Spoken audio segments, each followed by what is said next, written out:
ഒരു തുക സാധാരണ പലിശ നിരക്കിൽ 2 വർഷം കൊണ്ട് 11,300 രൂപയായും 4 വർഷം കൊണ്ട് 12,600 രൂപയായും മാറി. പലിശ നിരക്ക് എത്ര?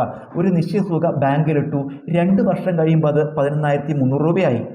4 വർഷം കഴിയുമ്പോൾ, അതായത് വീണ്ടും 2 വർഷം കൂടി കഴിയുമ്പോൾ 12,600 രൂപയായി. അപ്പോൾ 2 വർഷത്തെ ഇടവേളയിൽ എത്ര രൂപ വർദ്ധിച്ചു? 1,300 രൂപ.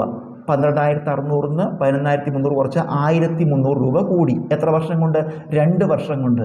അതായത് അത് 2 വർഷത്തെ പലിശയാണ്. 2 വർഷത്തെ പലിശ 1,300 രൂപയാണ്. ഇനി ഒരു തുക ബാങ്കിലിട്ടു, 2 വർഷം കൊണ്ട് അത് 11,300 രൂപയായി എന്ന് പറഞ്ഞാൽ, 2 വർഷം കൊണ്ട് 11,300 രൂപയാണെങ്കിൽ അത് നമ്മൾ ഇട്ട തുകയും ആ 2 വർഷത്തെ പലിശയും കൂടി ചേർത്തിട്ടാണ്. 2 വർഷത്തെ പലിശ നമ്മൾ കണ്ടുപിടിച്ചു, 1,300 ആണ്. അപ്പോൾ ബാങ്കിലിട്ടത് എത്ര ആയിരിക്കും? 10,000 ആയിരിക്കും.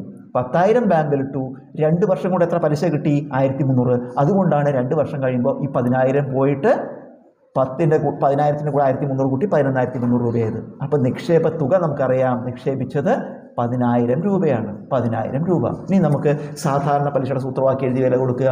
സാധാരണ പലിശ I = P × N × R. I സാധാരണ പലിശ.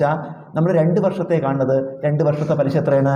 1,300 സമം നിക്ഷേപ തുക 10,000 ഇൻറ്റു N 2 വർഷം ഇൻറ്റു R ആണ് കാണേണ്ടത് നമുക്ക്. R/100. ഇതിന്ന് R കാണാൻ R സമം R കാണുമ്പോൾ മറുഭാഗത്തുള്ള സംഖ്യ ആദ്യം എഴുതുക. അത് എത്രയാണ്? 1,300.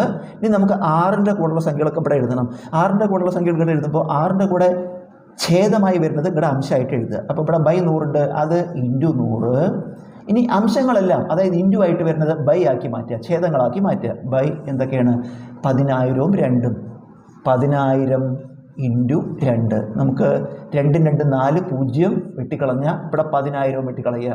ബാക്കി അംശം 13/2 ആണ്. അംശം 13ഉം ഛേദം 2ഉം. 13/2 പറഞ്ഞാൽ 13ൻ്റെ പകുതി.